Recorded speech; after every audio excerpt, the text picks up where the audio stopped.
Break के बाद आपका स्वागत है और उत्तराखंड की खबरें अब आपको हम बताएंगे, जहां पर नदी किनारे से अतिक्रमण अभियान में सुस्ती को लेकर सीएम पुष्कर सिंह धामी ने फॉरेस्ट ऑफिसर्स की क्लास लगाई है।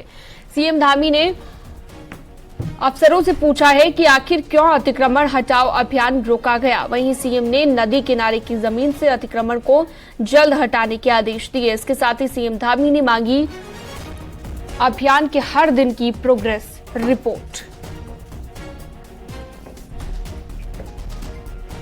तो नदी किनारे अतिक्रमण हटाने के आदेश दिए गए थे और इस अभियान को क्यों रोका गया, ये प्रोग्रेस रिपोर्ट सीएम ने अब मांगी है और हर दिन की प्रोग्रेस रिपोर्ट दिया जाए, ये सुनिश्चित किया जाए।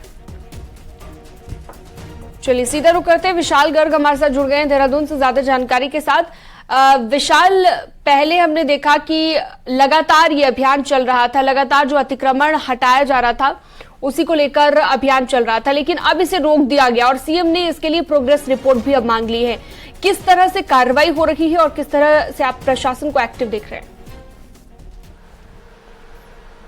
अब बिल्कुल देखिए, जो वन भूमि है उसको अतिक्रमण मुक्त कराने के लिए अभियान चलाया गया था और लगभग 1.5 माह यह अभियान चला, जिसमें ताबड़तोड़ कार्रवाई हुई। इस दौरान 465 मज़ारे और 45 लगभग मंदिर और 2 गुरुद्वारे के साथ ही अन्य जो नदियों के क्षेत्र के आसपास जो लोग बसे हुए थे उनको भी हटाया गया।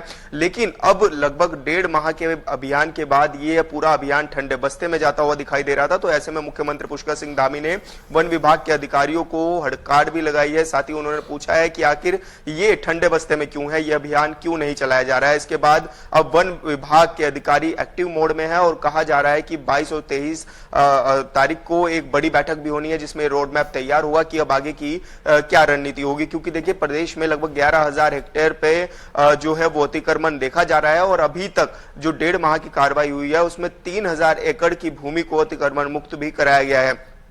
प्रदेश में लगातार मौसम के हालात भी बिगड़े हुए हैं और ऐसे में नदियों नालों का भी जलस्तर जो है वो काफी बढ़ा हुआ है। तो ऐसे में नदियों किनारे से जो लोग रह रहे हैं उनको भी अतिक्रमण से हटाया जाएगा, उसके लिए भी कवायद तेज हो चली है। और ऐसे में मुख्यमंत्री पुष्कर सिंह धामी ने इसका संज्ञान लिया है और अब देखना होगा कि आखिर वन विभाग के अधिकारी इसमें किस तरह से काम करेंगे आगे। जी, बहुत शुक्रिया विशाल जानकारी साझा करने के लिए। सीएम पुष्कर सिंह धामी दिल्ली के दौरे पर हैं और इस दौरान मुख्यमंत्री दिसंबर में प्रस्तावित ग्लोबल इन्वेस्टर समिट को लेकर 21 अगस्त को दिल्ली में प्रमुख उद्योग समूहों और उद्योगपतियों के साथ मुलाकात करेंगे। सीएम का कहना है कि हमने सोलर पावर से लेकर हाइड्रो पावर, पर्यटन, एमएसएमई और एग्री कल्चर के भी फील्ड में तमाम सुधार किए हैं, पॉलिसियां तैयार की हैं। इन्वेस्टर के बीच जाकर उन सभी से अवगत कराएंगे ताकि ज्यादा से ज्यादा इन्वेस्टर को हम समिट के लिए आमंत्रित कर सकें। इसके अलावा सीएम केंद्रीय ऊर्जा मंत्री समेत अन्य केंद्रीय मंत्रियों से भी मुलाकात करेंगे।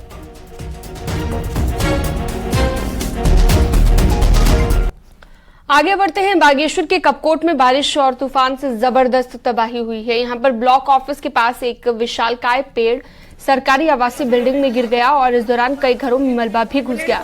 मलबे की चपेट में आने से 50 साल के शख्स एक घायल हो गए, जिन्हें बाद में मलबे से निकाल लिया गया और अस्पताल में भर्ती कराया गया। शहर के बीचों बीच पेड़ गिरने से कई घर, दुकान और गाड़ियां भी क्षतिग्रस्त हुई हैं।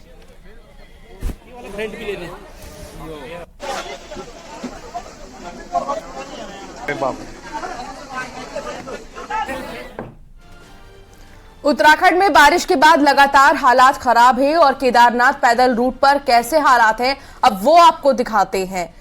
जिस तरीके से तमाम श्रद्धालु जान को खतरे में डालकर एक जगह से दूसरे जगह जा रहे हैं, उसकी ये तस्वीर आप देखिए। यहां कई जगह रास्ते टूट गए हैं, उफनते नालों को पार करके लोग केदारनाथ तक पहुंच रहे हैं।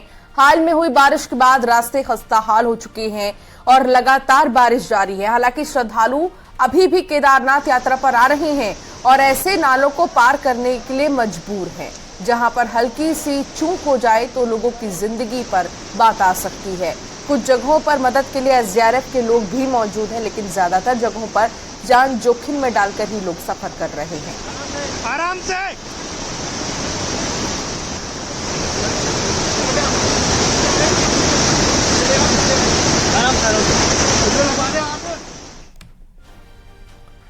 और अगली खबर चमोली से है। यहाँ पर गुरुवार को एक गर्भवती महिला को डोली में बैठाकर अस्पताल तक पहुंचाया गया और अब डिलीवरी के बाद महिला और नवजात बच्ची को उफनते नदी नालों को पार करके घर पहुंचाया गया। बारिश के चलते लोहजंग वाण रोड ध्वस्त हो चुकी है और यहाँ पर लोगों के लिए आना जाना मौत को मात देना जैसा है। तस्वीरों में आप देख सकते हैं कि कैसे एक सिंगल लकड़ी को नाली के ऊपर बिछाया गया है और फिर उस पर ही नवजात बच्ची को लाया गया और बच्ची को अस्पताल में भर्ती कराने से पहले इस तरह से ले जाना पड़ा। बच्ची की मां को भी ऐसे ही लाया गया। करीब 1 किलोमीटर का ये सफर बेहद डरावना और हैरान कर देने वाला है।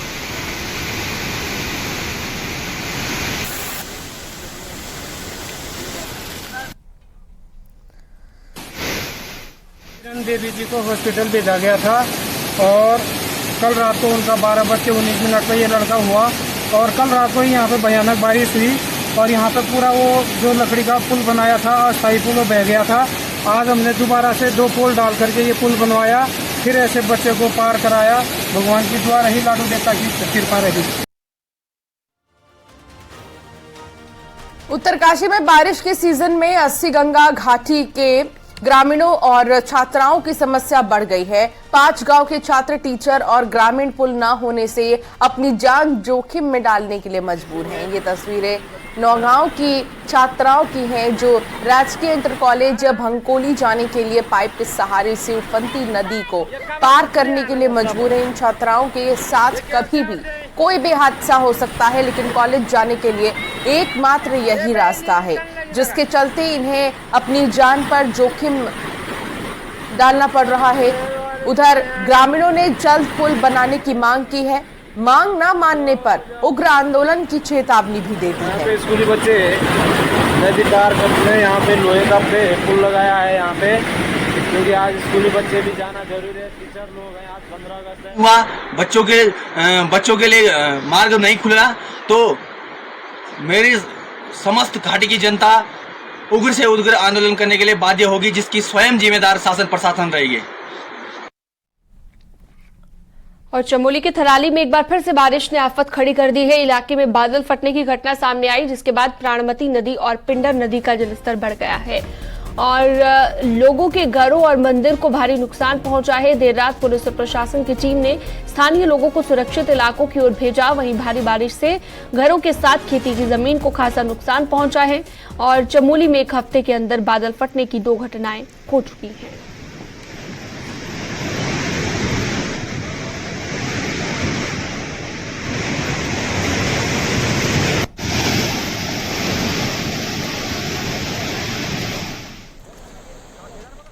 नैनीताल के लिए नासूर बने बलिया नाले का जल्द ट्रीटमेंट शुरू किया जाएगा, जिसके लिए टेंडर प्रक्रिया शुरू कर दी गई है। सरकार ने इसके ट्रीटमेंट के लिए 178 करोड़ जारी कर दिए हैं, जिसमें पहली किश्त 20 करोड़ की मिल चुकी है। अभी विस्थापन के प्लान पर सरकार की हरी झंडी का इंतजार है। बलिया नाले से प्रभावित 100 परिवारों का यहां से विस्थापन होना है, जिसके लिए 3 स्थानों का चयन किया गया है। सरकार से स्वीकृति मिलने के बाद ही लोगों को भी विस्थापन कर दिया जाएगा। आपको बता दें, नैनीताल का बलिया नाला शहर के लिए खतरा बना हुआ है। इसी पहाड़ी पर पूरे शहर का भार है। सालों से यहां भूकटाव हो रहा है, जिसके चलते नैनीताल पर संकट बना हुआ है। प्रक्रिया पूर्ण होने के बाद उसमें काम शुरू कराया जाएगा। इसमें अभी रिहैबिलिटेशन का जो अमाउंट है वो प्राप्त नहीं हुआ है। जैसे ही रिहैबिलिटेशन का अमाउंट प्राप्त होता है तो प्रथम चरण में रिहैबिलिटेशन की कार्रवाई को टेकअप करेंगे।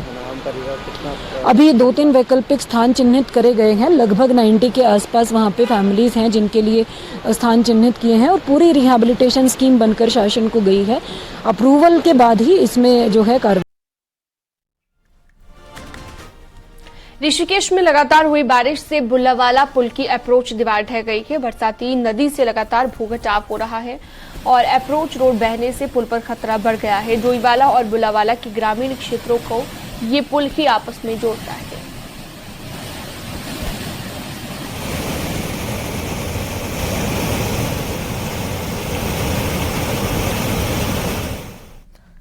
देहरादून में विकासनगर से करीब 25 किलोमीटर दूर जाखन गांव अब खंडहर में तब्दील हो चुका है। पहाड़ी से हुए भूस्खलन के बाद मकान, सड़क, खेत और स्कूल सब कुछ तबाह हो चुके हैं। यहां तक कि गांव का प्राइमरी स्कूल भी धंस गया है।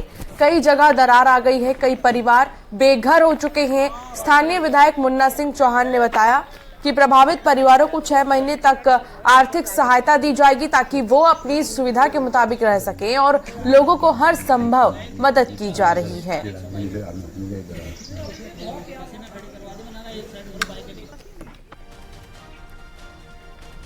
उत्तराखंड में बारिश कहर ढा रही है। मॉनसून के पिछले 2 महीनों में प्रदेश में 826 करोड़ का नुकसान आंका गया है। और इसी के साथ आपको बता दें कि 94 लोगों को भी जान से हाथ धोना पड़ा है। हालात जल्द से जल्द सामान्य हो, इसके लिए सरकार अब मॉनसून के बाद की प्लानिंग में जुट गई है। इसी पर एक रिपोर्ट आपको दिखाते हैं।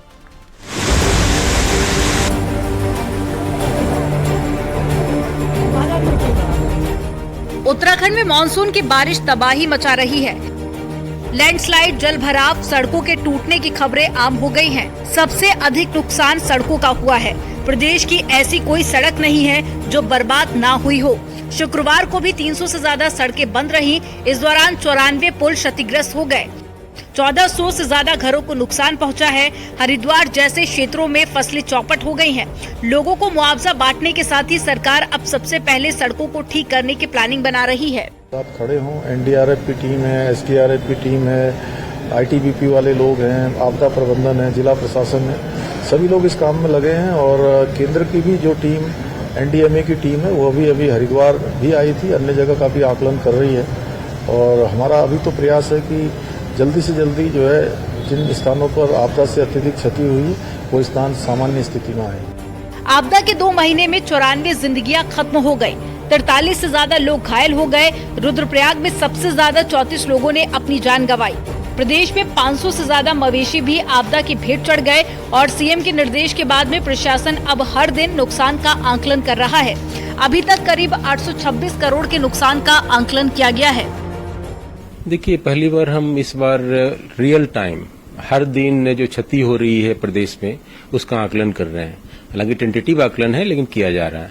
अब तक मानसून इस सीजन में 826 करोड़ का क्षति हुई है और डेली उसमें एडिशन हो रहा है, तो डेली बढ़ रहा है। सरकार की पहली प्राथमिकता है आपदा से पैदा हुए जख्मों पर मरहम लगाने का। आपदाग्रस्त इलाकों को लिस्टेड किया जा रहा है और सड़कों और पुलों को रिस्टोर करना सबसे पहली प्राथमिकता रखी गई है।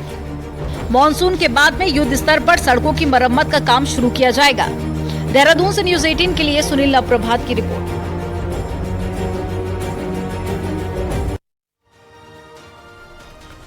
रुद्रप्रयाग बाईपास से अस्थायी दुकानों पर प्रशासन और एनएच की टीम ने कार्रवाई की है। लगभग 50 अस्थायी दुकानों पर कार्रवाई की गई है। दुकान हटाने का लगातार दुकानदारों ने विरोध किया है और केदारनाथ यात्रा तक दुकानें रखने की मांग की है, लेकिन प्रशासन का ये कहना है कि हाईकोर्ट के आदेश पर कार्रवाई की जा रही है।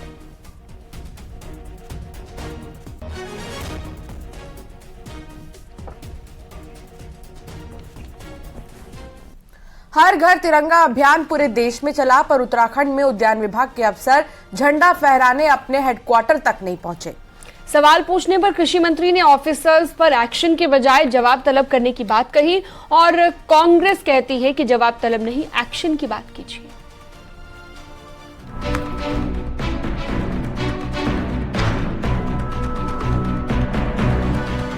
200 एकड़ में फैला चौबटिया का सेब बागान, जो कभी एशिया में मशहूर हुआ करता था, आज अपने गौरव को तरस रहा है और बचा खुचा पलीता लगा रहे हैं अफसर।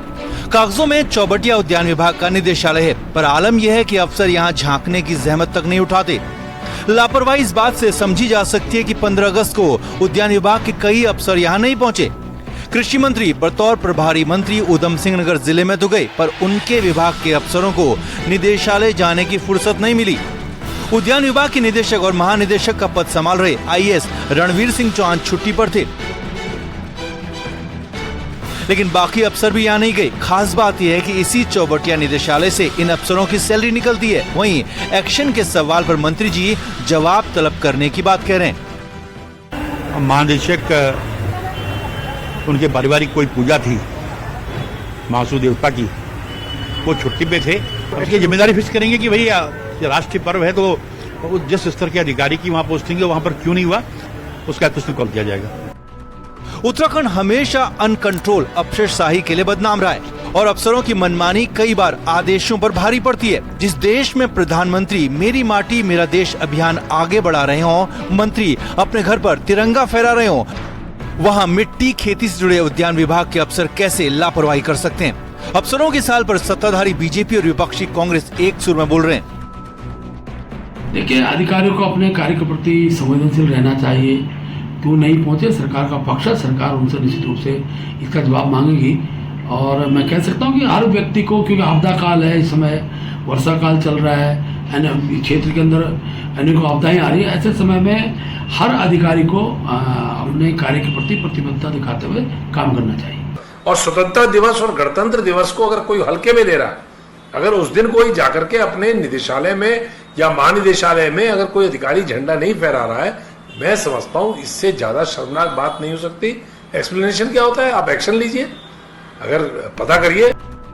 कहा जाता है कि जैसा बीज वैसा फल। ये बात फल के पौधे लगाने वाले उद्यान विभाग पर फिट बैठती है। जिस विभाग का पूर्व निदेशक हरमिंदर बाबेजाई करप्शन के आरोपों में सस्पेंड हुआ हो, वहां सिस्टम का हाल क्या होगा, ये 15 अगस्त को दिखी बड़ी लापरवाही से आसानी से समझा जा सकता है। देहरादून से न्यूज़ 18 के लिए दीपांकर भट्ट की रिपोर्ट।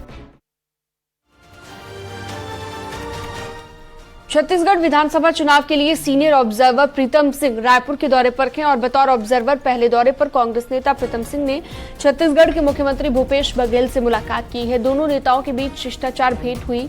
आने वाले विधानसभा चुनाव की रणनीति को लेकर भी दोनों नेताओं ने बात की है। आपको बता दें कि छत्तीसगढ़ में इसी साल नवंबर में विधानसभा चुनाव प्रस्तावित है।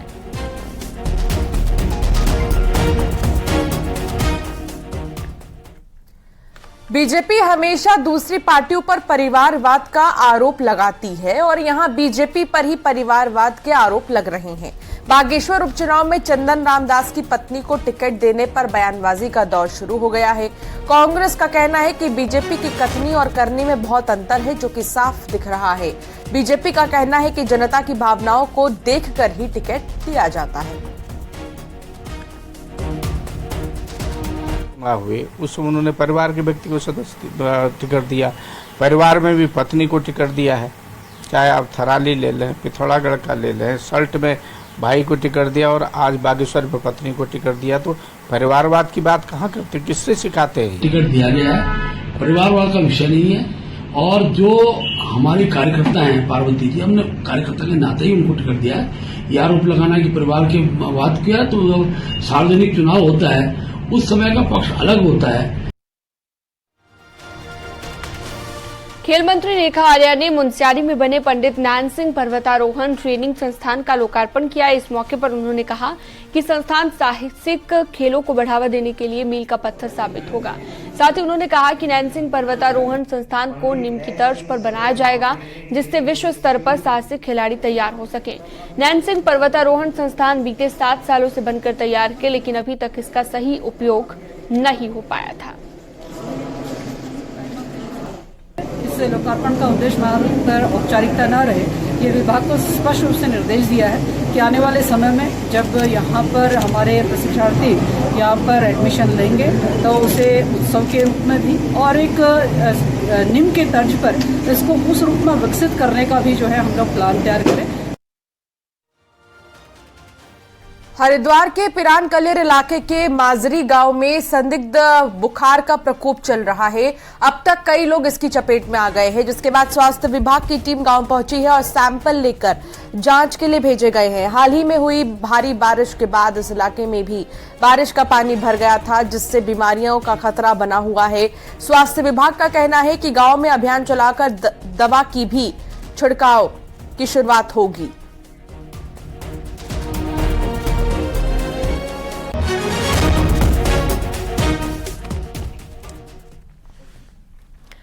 पिथौरागढ़ के बेरीनाग में गुलदार के हमले में एक बच्ची की मौत हो गई, जिसके बाद स्थानीय लोगों में नाराजगी देखने को मिली। नाराज लोगों ने वन विभाग और स्थानीय प्रशासन का घेराव किया और अपने गुस्से का इजहार किया। लोगों का कहना है कि बीते 1 साल में गुलदार के हमलों में 2 बच्चों की मौत हो गई है। बावजूद इसके वन विभाग में कोई भी ठोस कदम नहीं उठाया है। साथ ही लोगों ने प्रभावित परिवार को 20 लाख का मुआवजा देने की भी मांग की है। अब ये गाँव है ने अपना निवाला बनाया था। आज दूसरी बार ये घटना हो गई है 1 साल के अंदर। इसमें आज 4 साल की बच्ची को उसने अपना निवाला बनाया है। तो मैं शासन से ये कहना चाहूँगी कि इसमें कड़ी से कड़ी कार्रवाई की जाए और ताकि आगे भविष्य में इस घटना से हमें थोड़ी राहत मिले। और अब एक नजर डालते हैं पहाड़ की 10 बड़ी खबरों पर। नैनीताल जिले में चल रही फूड वैन पर हाईकोर्ट ने बड़ा और सख्त फैसला दिया है। हाईकोर्ट ने अवैध फूड वैन को तत्काल हटाने का आदेश दिया है। उत्तरकाशी में डामटा के पास बंद हुए यमुनोत्री हाईवे को करीब 6 घंटे के बाद खोला गया। अब ट्रैफिक चालू है। चमोली में बारिश से नुकसान को लेकर सांसद तीरथ सिंह रावत ने जायजा लिया और अधिकारियों को समय रहते सभी व्यवस्थाएं सुधारने के निर्देश दिए। लगातार हो रही बारिश से हरिद्वार में सड़कों की हालत खस्ता हो गई। यहां पर नेशनल हाईवे से लेकर अन्य सड़कों पर कई जगह गड्ढे हो गए हैं। बागेश्वर के सुमगढ़ हादसे की 13वीं बरसी पर 18 बच्चों को श्रद्धांजलि दी गई। भूस्खलन से स्कूली बच्चों की मौत हुई थी। अल्मोड़ा नगर पालिका क्षेत्र में ट्रैफिक, ड्रेनेज, सीवरेज और पेयजल को लेकर बैठक की गई, जिसमें स्थानीय लोग भी शामिल हुए। देहरादून में नशे की लत में चोरी करने वाले शख्स को पुलिस ने गिरफ्तार किया और आरोपी से 2 लाख के गहने भी बरामद किए। वेतन नहीं मिलने के बाद कई दिनों से धरने पर बैठे उत्तराखंड आयुर्वेद यूनिवर्सिटी के कर्मचारी अब पूर्ण कार्य बहिष्कार पर चले गए।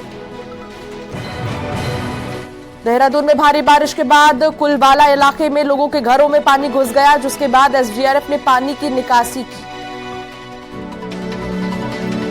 देहरादून में स्मार्ट सिटी के अधूरे कामों से लोग परेशान और हर रोज स्मार्ट सिटी के काम से लोग परेशान हो रहे हैं।